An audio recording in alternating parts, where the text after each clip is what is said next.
नमस्कार, मैं BL Jeff math channel में आपका स्वागत करता हूं।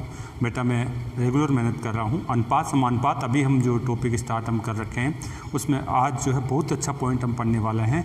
आप इसको पूरा देखेंगे, मुझे विश्वास है कि आपको चीज़ें समझ में आ रही बेटा। ठीक है, ये बहुत इंपॉर्टेंट क्वेश्चन है। ये कई एग्जाम में बार बार रिपीट करके पूछा जाता है। मैं इसको पूरा जड़ से समझाने की कोशिश कर रहा हूँ। आप इसको पूरी तरीके से देखने की कोशिश करना बेटा। ठीक है, क्योंकि छोटे से एग्जाम में भी ये जो है आसान क्वेश्चन है और उसको हम गलत कर जाते हैं बेटा। ये गलत नहीं होना चाहिए अगर आपने मेरी पूरी वीडियो देखी बेटा। ठीक है, चलिए हम स्टार्ट करते हैं आज का जो है नया पॉइंट, नए कंसेप्ट के साथ, नए जोश के साथ।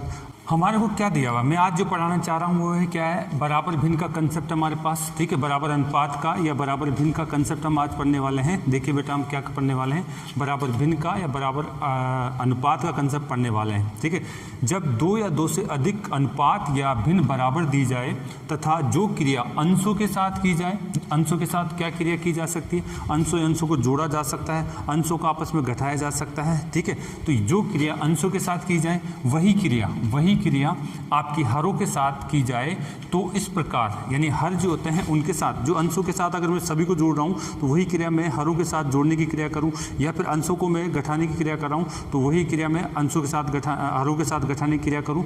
तो ये हमारे को कहना ही चाह रहा है। ठीक है, जाए तो इस प्रकार प्राप्त पद या वैल्यू जो भी है उसका अनुपात वही होगा जो प्रारंभिक भिन्न का अनुपात था, जो प्रारंभिक भिन्नों का अनुपात था वही उसका हमारे को क्या प्राप्त होगा, अनुपात प्राप्त होगा। ये बात मैं कहना चाह रहा हूँ, इसको सिद्ध करना चाह रहा हूँ। ये बहुत इंपॉर्टेंट बात है बेटा। चलिए, कहने का मतलब क्या है, यहाँ पे मैं आपको समझाना चाह रहा हूँ, अगर मुझे ए अनुपात आपका B दिया हुआ है और ये बराबर किसके है, आपका जो C अनुपात आपको जो D दिया हुआ है और ये बराबर किसके है, आपका E अनुपात, मान लीजिए ये E अनुपात F के बराबर है। ठीक है, यानी यहाँ पे A B और आपका C D और E F ये अनुपात आपके आपस में बराबर है। ये अनुपात क्या है, आपस में बराबर है। ठीक है, इसका मतलब क्या है, इसका मतलब है हम यह कहना चाह रहे हैं इनका, अगर मैं इसको मैं ऐसे भी तो लिख सकता हूँ, अगर इसको भिन्न के रूप में लिखूँ तो मैं इसको ऐसे भी लिख सकता हूँ। कैसे लिख सकता हूँ बेटा, A अपोन में ये नीचे चला जाएगा, A अपोन में आपका क्या हो गया B, और बराबर है क्या है C अपोन में आपका क्या है D है। ठीक है, बराबर में क्या है आपका E अपोन में क्या बेटा F है। तो यानी ये कहना ये चाह रहा है, अगर आपके दो या दो से अधिक अनुपात बराबर है या फिर आपकी ये भिन्न और ये अगर दो या दो से अधिक भिन्नें आपकी बराबर है तो अब मैं ये ऊपर वाली चीज़ें क्या कहलाएगी, अंश की लाइन है, ये अंश वाली है। ठीक है, नीचे वाली चीज़ क्या है, हर वाली है। तो इनमें कुछ भी क्रिया करता हूँ तो इनका अनुपात वही होगा जो इनका ओरिजिनल अनुपात है बेटा। इसका मतलब है, देखिए इसमें मैं क्या क्रिया कर रहा हूँ, इस मेरे पास जगह नहीं, मैं यहाँ पे लिख देता हूँ, इसमें मैं जोड़ने की क्रिया कर रहा हूँ। मान लीजिए इसमें क्या कर रहा हूँ, मैं जोड़ने की क्रिया कर रहा हूँ। इसमें अगर मैं जोड़ने की क्रिया करता हूँ, या अगर मैं इसको देखिए मैं यहाँ से बताना चाह रहा हूँ। ठीक है, इसको मैं अगर बात करूँ तो मैं इधर आपको लिखना चाह रहा हूँ, यहाँ पे आपको बताना चाह रहा हूँ। इनको अंशों में जोड़ने, मतलब जोड़ने की क्रिया यहाँ पे अगर करें तो देखो क्या करना चाह रहे हैं यहाँ पे। अगर मैं यहाँ से बात कर दूँ, आपका है A आपका प्लस में क्या ऊपर C प्लस में कितना है आपका A, सभी अंशों को मैंने जोड़ दिया और वही क्रिया मैंने कहाँ कर दी, वही क्रिया मैंने यहाँ पे कर दी D और प्लस में आपका B और यहाँ पे हम बात करना चाहें F, इन सभी को मैंने जोड़ दिया है। तो इसका अनुपात, इनका अनुपात और इनका अनुपात आपस में क्या होगा, बराबर होगा। ये और ये क्या कराएंगे बेटा, बराबर अनुपात के कहलाएंगे। इसका जो मान आएगा, इनका जो अनुपात है वही इनका अनुपात होगा, वही इनका क्या होगा, अनुपात होगा। मैं एग्जाम्पल के साथ ही यहाँ थोड़ा सा बता दूँ तो आपको कहना चाहूँगा, देखिए एक बार मैं थोड़ा सा इसको क्लियर कर देता हूँ। ठीक है, अगर मुझे इनका अनुपात यहाँ पे 2 आपका ऐसे दे रखा है, कितना दे रहा बेटा, 3 अनुपात में 2 अगर दिया हुआ है तो इसका अनुपात कितना हो जाएगा, 3/2 हो जाएगा। इसका अनुपात, इनका अनुपात कितना होगा, 3/2। अगर मैं ये क्रिया करता हूँ, अंशों को जोड़ देता हूँ और हरों को भी जोड़ देता हूँ तो इनका अनुपात मुझे क्या प्राप्त होगा, जो इनका अनुपात है वही इसका अनुपात मुझे डायरेक्ट पता हो जाएगा, 3/2 ही होगा अगर मुझे इस तरीके से बात करा गया है। ठीक है, ये तो थी पहली बात, अगर मैं जोड़ रहा हूँ तो ये बात मुझे देखना है। अगली आ जाए दूसरी बात, यहीं से मैं बात करना चाहूँ दूसरी बात, अगर मैं इसको ऐसा कर अंशों में क्या करा कर रहा हूँ, अंशों में ए में सी तो मैंने जोड़ दिया, ये दो अंशों को तो मैंने जोड़ दिया, ठीक है। तीसरे अंश को घटा दिया, तीसरे अंश को मैंने यहाँ से क्या किया बेटा, घटा दिया है। तीसरे अंश को मैंने क्या कर दिया है, घटा दिया है। तो यहाँ पे भी वही करी, प्लस में आपने क्या डी तो कर दिया और लास्ट में एफ को घटा दिया। तो इसका अनुपात भी क्या होगा, इसका अनुपात भी यही होगा, इसका अनुपात भी क्या होगा, यही होगा। यहाँ पे भी मैं डायरेक्ट लिख सकता हूँ 3 बटे में क्या लिख सकता हूँ, 2 लिख सकता हूँ, 3 बटे में 2 लिख सकता हूँ। और क्या कह सकते हैं यहाँ पे, अगर मैं अंशों में ये क्रिया कर रहा हूँ, क्या क्रिया कर रहा हूँ, यानी ए आपका जो है माइनस में सी और माइनस में ई, अगर यहाँ से मैं अब की बात दोनों अंशों को घटा रहा हूँ तो नीचे बी माइनस में डी माइनस में एफ, तो इस पद का भी अनुपात मेरे पास क्या प्राप्त होगा, 3 बटे में 2 ही प्राप्त होगा, 3 बटे में 2 ही प्राप्त होगा। यानी कहने का मतलब है अगर आपके पास 2 या 2 से अधिक अनुपात बराबर दिए हुए हैं या फिर 2 या 2 से अधिक भिन्ने बराबर दिए हुए हैं तो उनका जो अनुपात है वो इस प्रक्रिया के अनुसार अगर बदला जाए, यानी अंशों के साथ जो भी क्रिया करी जाए वही क्रिया अगर हरों के साथ की जाती है तो उनका अनुपात बदलता नहीं है, वही अनुपात रहता है बेटा, ठीक है। तो यानी ये हमने यहाँ पे देखा है बेटा।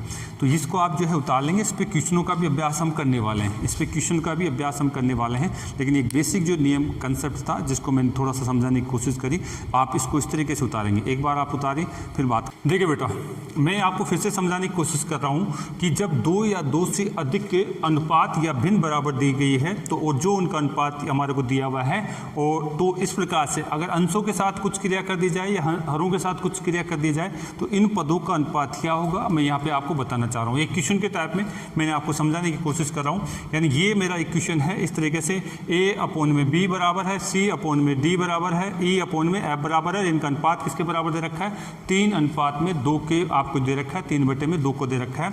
और इसमें ये सारे के सारे अंश हैं, ये हर हैं, और इन हरों के साथ और अंशों के साथ कुछ क्रियाएं की गई है, या इसका देखना चाह रहे हैं कि साहब इसका अनुपात क्या होगा, इसका अनुपात क्या होगा, ये हम देखना चाह रहे हैं बेटा, ठीक है। तो यहाँ पे अगर हम बात करना चाहूँ तो देखो मैं पहले पूरा बेसिक तरीके से इसको क्लियर कर रहा हूँ, पूरी बेसिक तरीके से मैं समझा रहा हूँ, फिर डायरेक्ट आपको अभी मैंने जो नियम बताया था उसके अकॉर्डिंग हम आंसर निकाल सकते हैं बेटा। चलिए यहाँ अगर मैं देखता हूँ, तो बेटा देखिए ये आपका जो है सारे के सारे बराबर हैं, तो इसका मतलब है, या फिर इधर देख लीजिए ये अनुपात, ये 3 किसके लिए, ए के लिए भी है, ये सी के लिए भी है, ये किसके लिए, ई के लिए भी है, और ये किसके लिए है, ये एफ के लिए भी है, और ये डी के लिए भी है, और आपका बी के लिए भी है। तो यानी ये 3 और 2 किस किस के लिए हैं हम यहाँ से देख चुके हैं। अब आप मुझे बताइए, अगर आपको ये दे रखा है और आपको पूछा जा रहा है कि साहब इसका अनुपात क्या होगा, तो बताइए ए के लिए भी कितना आएगा 3, सी के लिए भी कितना आएगा 3, यहाँ पे भी 3, यहाँ पे भी 3, और यहाँ पे भी कितना 3, बी के लिए कितना आएगा 2, बी के लिए 2, और इसके लिए 2, और इसके लिए 2, ठीक है।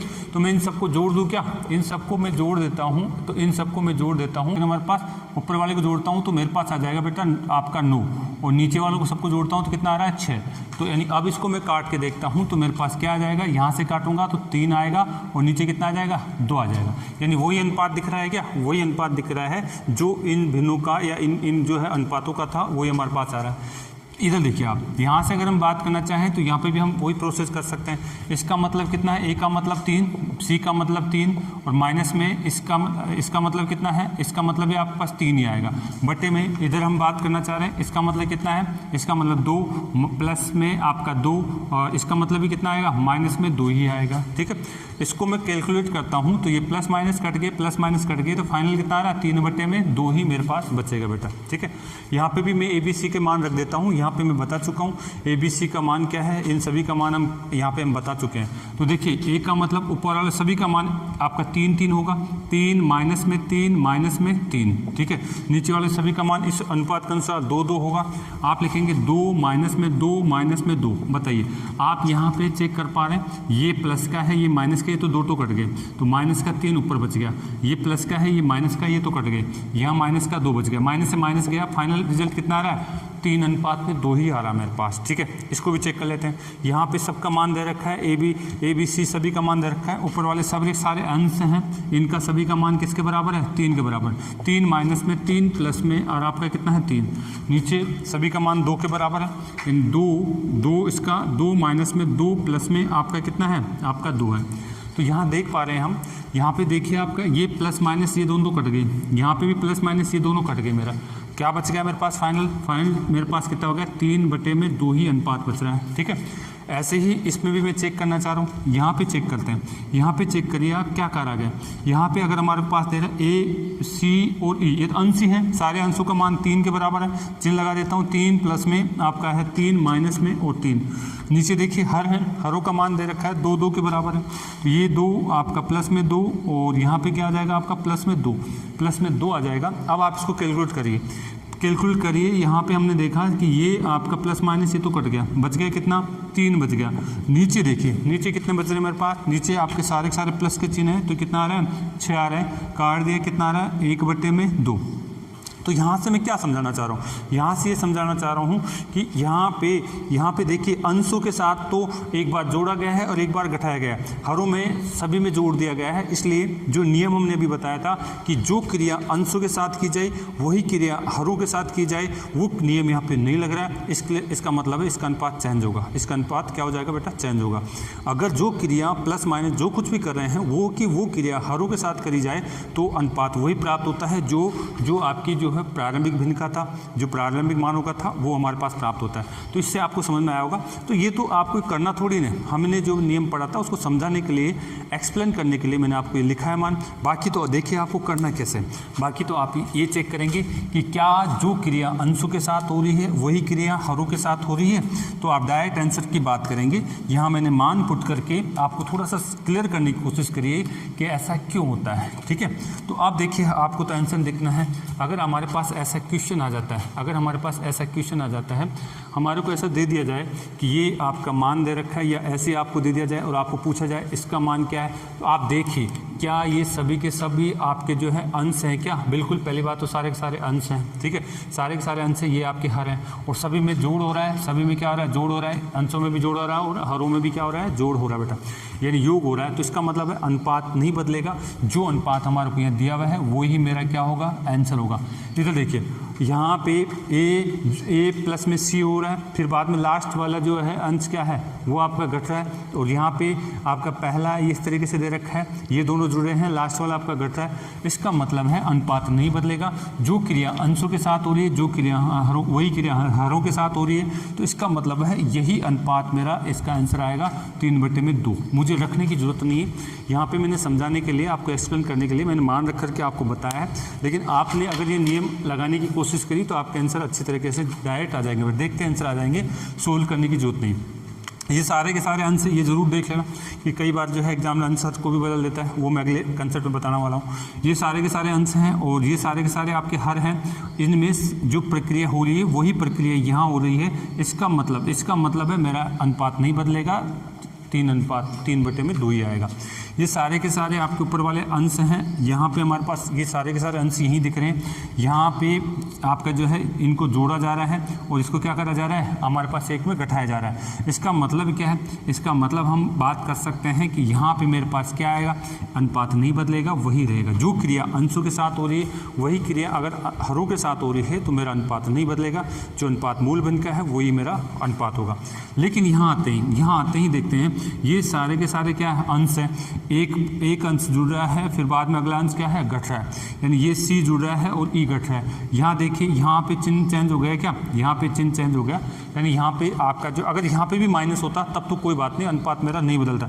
लेकिन यहाँ पे माइनस नहीं, यहाँ पे दोनों जगह प्लस है और यहाँ पे एक जगह माइनस है। इसका मतलब है यहाँ पे अनुपात 3/2 आप लिखेंगे तो गलत माना जाएगा।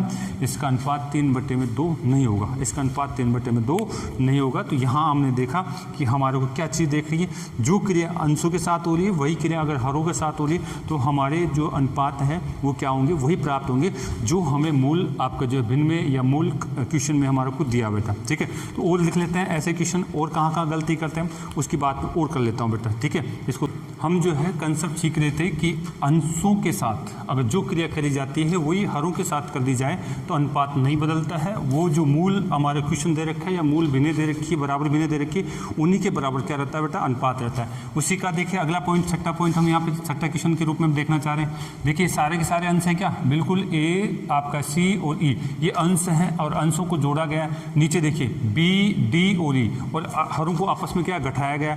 तो क्या इसका अनुपात 3/2 लिख दूं क्या, नहीं लिख सकता।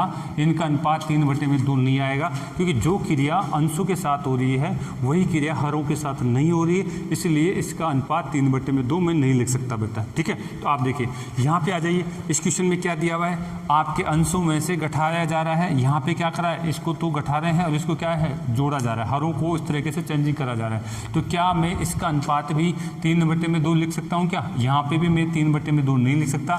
जो क्रिया अंशों के साथ हो रही है वह क्रिया हरों के साथ होना चाहिए, अगर आप अनुपात कैसा वैसा का वैसा लिखना चाह रहे हैं। यहाँ देखिए यहाँ पे बिल्कुल सही बात है, जो क्रिया अंशों के साथ हो रही है वही क्रिया हरों के साथ हो रही है। तो अनुपात 3/2 नहीं लिख सकते, अनुपात 3/2 नहीं लिख सकते। क्यों नहीं लिख सकते, देखो ध्यान से देखो यहाँ पे एग्जामिनर आपको कंफ्यूज करने के लिए ऐसी बात कर देता है। आप देखिए यहाँ पे ए आपका अंश है, आपका डी क्या है, हर है। ये रहा आपका डी, आपका क्या है बेटा, यहाँ पे हर है, ये अंश है और ये तीनों के तीनों अंश है और ये तीनों के तीनों क्या हरों के रूप में दिया गया मुझे। तो यानी ये अंश ये है, ये आपका हर है और ये अंश है, यानी बीच में एक हर डाल दिया क्या यहाँ पे, इसलिए ये तो कंसेप्ट अलग हो गया। मैं बात कर रहा हूँ केवल हरों को जोड़ा जाए और आपका जो अंशों को जोड़ा जाए तो अनुपात मेरा नहीं बदलेगा। इसी प्रकार से ये मेरे पास क्या है, यहाँ पे भी मैं नहीं लिख सकता। यहाँ आ जाइए, यहाँ केवल 2 ही पद दे रखे, 2 पदों को जोड़ा जा रहा है, 2 अंशों को जोड़ा जा रहा है और 2 आपके जो हरों को जोड़ा जाए तो कोई दिक्कत होगी नहीं होगी।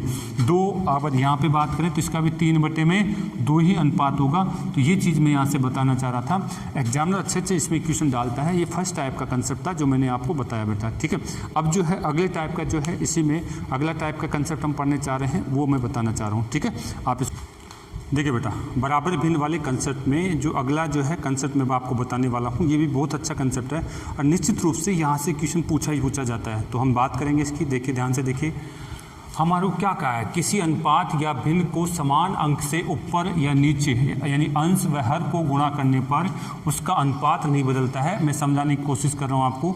अगर मुझे दे रखा है ए अनुपात में बी, ठीक है, ए अनुपात में बी दे रखा है, या फिर मुझे ऐसे दे रखा है आपके पास आपका ए अपॉन में बी दे रखा है, बराबर में आपका सी अपॉन में डी दे रखा है। ठीक है, इस तरीके से कुछ दिया हुआ है। और यहाँ पे अब बात याद करा जा रहा है कि साहब इस अनुपात को अगर मैं इस अनुपात को इधर से मैं आपका x से गुणा कर दूं, ठीक है, और इसको भी x से गुणा कर दूं, तो इसके अनुपात में कोई फर्क पड़ेगा क्या, यानी a इंटू में x हो जाएगा ये, ठीक है, और ये b इंटू में कितना हो जाएगा, x हो जाएगा। तो अनुपात बदल गया क्या इनका, नहीं, अनुपात नहीं बदला। समान अंश से दोनों तरफ से हम गुणा करेंगे तो भी अनुपात नहीं बदलता है, तो भी अनुपात नहीं बदलता है।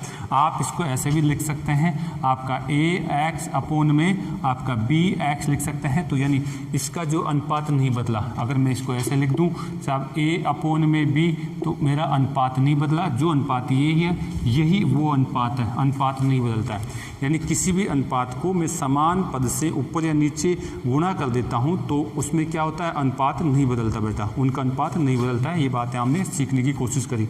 यहाँ आ जाइए, ये मेरे पास a अपॉन में b है और c अपॉन में d है, ये बराबर अनुपात दे रखे हैं। अगर मैं इस पद को आपको जो है x से गुणा कर दूं, x से, नीचे भी किससे करा दूं, x से, और इस पद को मैं y से गुणा कर दूं और इस पद को भी y से गुणा कर दूं, तो क्या अब मेरे पास क्या स्थिति आ गई, क्या अब इनका अनुपात बदलेगा या नहीं बदलेगा। मेरे पास ये बन गए हैं a और x बन गया है और आपका b और x बन गया है, बराबर में आपका c और y बन गया है और आपका क्या है d और y बन गया। तो क्या जो अनुपात इसका था वही अनुपात इसका है क्या, अनुपात बदल गया है, नहीं बदला। यहाँ पे अनुपात नहीं बदलेगा। अगर मैं किसी अनुपात या भिन्न को समान पद से ऊपर और नीचे गुणा करता हूं तो वो तो कट जाता है, तो अनुपात तो नहीं बदलता उसको। समान पद से ऊपर नीचे चाहे कोई सा भी हो, ठीक है, एक्स वाई जेड को इससे गुणा करूं तो वो ऊपर और नीचे गुणा करता हूं तो कट जाता है, अनुपात नहीं बदलता है। जो अनुपात मेरा मूल था वही अनुपात मेरे पास ये आएगा। यहाँ पे आप चीज़ों को समझिए, ये यहाँ से अच्छे क्वेश्चन आपके बनते हैं, तो आपको इसको समझने की कोशिश करनी है बेटा। ठीक है, मैंने क्या समझाया, यानी किसी किसी अनुपात या फिर भिन्न को, बराबर भिन्नों को ऊपर या नीचे समान पद से गुणा करा जाए तो उसका अनुपात नहीं बदलता है। ये बात मैं यहाँ से बताने वाला हूँ, ठीक है। अब एग्जामिनर इस पर कैसे कैसे क्वेश्चन आपको जो बनाता है, मैं एक बार उसको चार्ट बना देता हूँ, फिर आगे चलते हैं बेटा, ठीक है। समझाने के लिए मैंने आपको एक चीज़ को मैं एक बार एक्सप्लेन कर देता हूँ, बाकी फिर मैं आपको जो अभ्यास दूंगा अभी। देखिए यहाँ पे दिया हुआ है A अनुपात में B बराबर में C अनुपात में D E अनुपात में F, और ये मुझे इस तरीके से दिया हुआ है 3 अनुपात में आपके 2 के बराबर है। तो आपको यहाँ पूछा गया है इसका अनुपात क्या होगा, इस तरीके से मुझे यहाँ पे दे दिया गया है इसका अनुपात क्या होगा, ठीक है। यहाँ पे A पद के साथ जो है किससे n से गुणा हो रहा है, ये भी n से गुणा हो रहा है, ये भी आपके किससे n से, यानी ये समान पदों से गुणा हो रहे हैं क्या, ये भी n से गुणा हो रहा है, ठीक है। इसी प्रकार से यहाँ पे C ये m से गुणा हो रहा है, तो ये भी क्या है m से गुणा हो रहा है, ठीक है।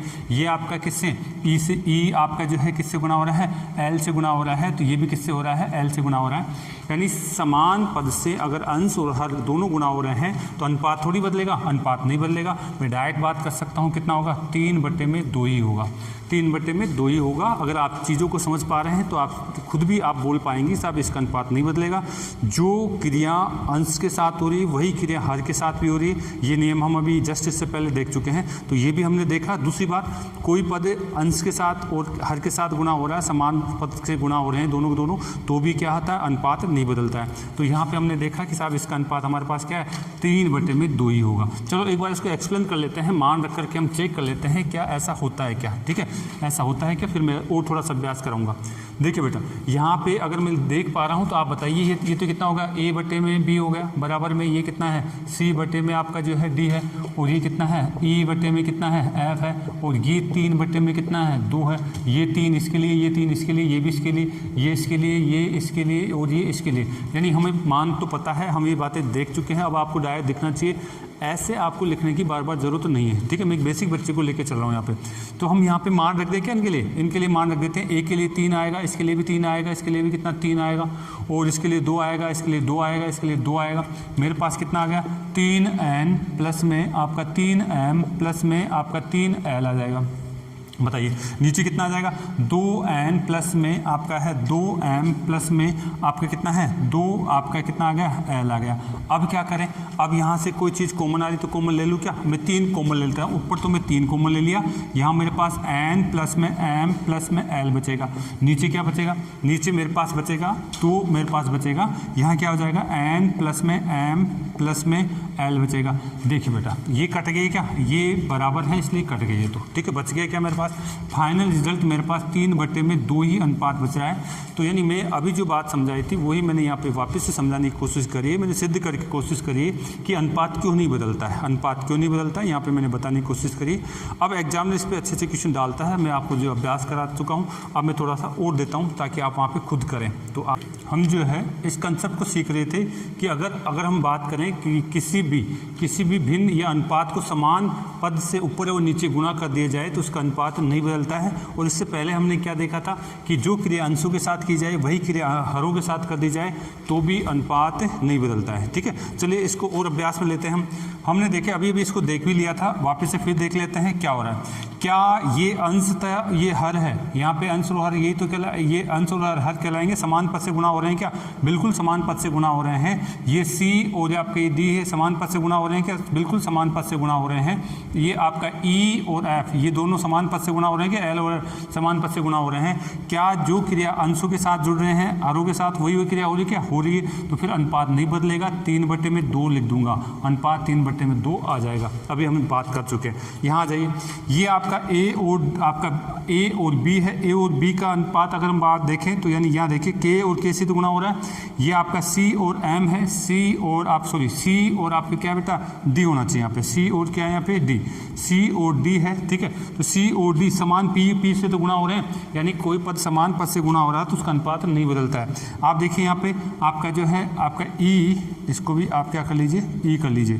E और F है आपका, E और F जो समान T और T से गुणा हो रहे हैं, तो क्या इसका अनुपात जो है बदलेगा क्या, इसका अनुपात नहीं बदलेगा। लेकिन अब देखिए इसने जो है अंशों को और हरों को उनकी कुछ क्रिया करी है, तो देख लेते हैं अंशों और हरों में क्या क्रिया करी है। क्या अंशों में जो क्रिया कर रहा है वही क्रिया क्या हरों में कर रहा है क्या, बिल्कुल जो क्रिया अंशों में की जाए वही क्रिया अगर हरों में की जाए तो अनुपात नहीं बदलता है। तो हम बात इसकी कर सकते हैं कि साहब इसका आंसर भी क्या आने वाला है, 3/2 ही आने वाला है। चलो चेक कर लेते हैं, इसको थोड़ा सा समझा देते हैं।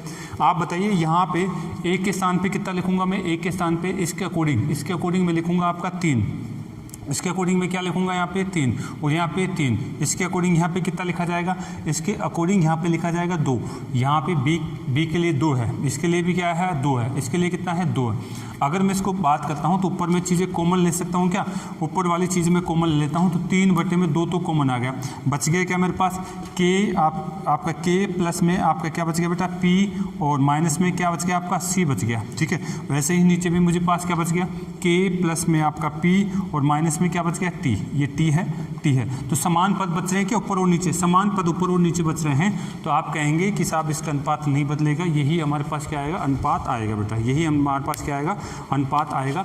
चलिए यहाँ से देखते हैं अब क्या करना चाह रहा है। अगले पॉइंट में देखिए आप क्या कहा गया, यहाँ पे देखिए ए और बी दे रखा है, आपका सी और डी दे रखा है और ई और एफ दे रखा है। क्या ये समान पद से गुणा हो रहे हैं क्या, बिल्कुल समान पद से गुणा हो रहा है। आपका सी और सी के साथ क्या आना चाहिए, आपका डी, क्या ये समान पद से गुणा हो रहे हैं कि, यहाँ देखिए आप समान पद से गुणा नहीं हो रहे हैं, समान पद से गुणा नहीं हो रहे हैं, ये आप देखेंगे सी और डी एक भिन्न थी, सी और डी जो है समान पद से गुणा नहीं हो रही है। तो आप क्या इसके अनुपात को 3/2 लिख सकते हैं क्या, नहीं, यहाँ पे आप 3/2 नहीं लिखेंगे, यहाँ पे 3/2 नहीं लिखेंगे। ये तो सही है कि साहब अंशों के साथ जो क्रिया हो रही है वही क्रिया हरों के साथ हो रही है, लेकिन यहाँ पे 3/2 रखने से पहले आप रुकेंगे बेटा। ठीक है, तो ये हमारे पास क्या है, समान पद से गुणा नहीं हो रहा है। तो यहाँ पे हम देख सकते हैं कि साहब ये भाई अगर आप इसका मान रखते हैं तो बिल्कुल अनुपात तो वही आता है, लेकिन कई बार क्या है इसका जो है गड़बड़ कर देता है एग्जामिनर। तो यहाँ पे ज़रूरी है कि जो अनुपात इससे हो रहा है वही जो पद इससे गुणा हो रहा है वही पद इससे होना ज़रूरी है।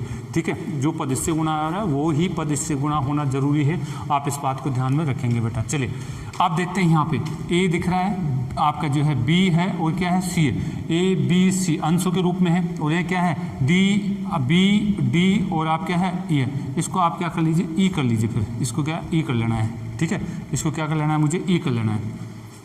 आप मुझे बताइए यहाँ पे क्या, यहाँ पे अगर हम बात कर रहे हैं तो यहाँ क्या गड़बड़ कर रखा है। देखो आप देख पा रहे हैं यहाँ तो पहली गड़बड़ ये है कि साहब जो क्रिया अंशों के साथ हो रही है वही क्रिया हरों के साथ होनी चाहिए कि नहीं होनी चाहिए। तब तो आप अनुपात क्या बोल देते, इसमें आप डायरेक्ट बोल देते 3/2 है, लेकिन यहाँ तो पहली नज़र से देखने से पता चल रहा है ऊपर तो क्या हो रहा है, माइनस हो रहा है, और नीचे क्या हो रहा है, एक प्लस का और एक माइनस का हो रहा है। तो हम 2:3 नहीं बोलेंगे, इसको वैसे ही देख के बोल सकते हैं। दूसरी बात देखो इसने क्या गड़बड़ करी है, आपको पता है ए अंश में आता है, ए अंश बनेगा, सी अंश बनेगा, और आपका जो है बी क्या बनेगा, हर। ये हर वाला पद है, इसने क्या कर दिया, ऊपर ले गया, अंशों के साथ रख दिया इसने। इस प्रकार से हम इसको जो है नहीं कह सकते कि साहब इसका अनुपात 3:2 होगा। ठीक है, कई बार ऑप्शन में इस तरीके की बात कर देता है एग्जाम, तो वो हमें ये छांटना आना चाहिए बेटा। चलते हैं इसमें, देखिए इसमें क्या गड़बड़ कर रखा है, क्या जो क्रिया अंशों के साथ कर रहा है वही क्रिया हरों के साथ कर रहा है, बिल्कुल अंशों को भी जोड़ रहा है, हरों को भी जोड़ रहा है, ये तो कोई दिक्कत नहीं।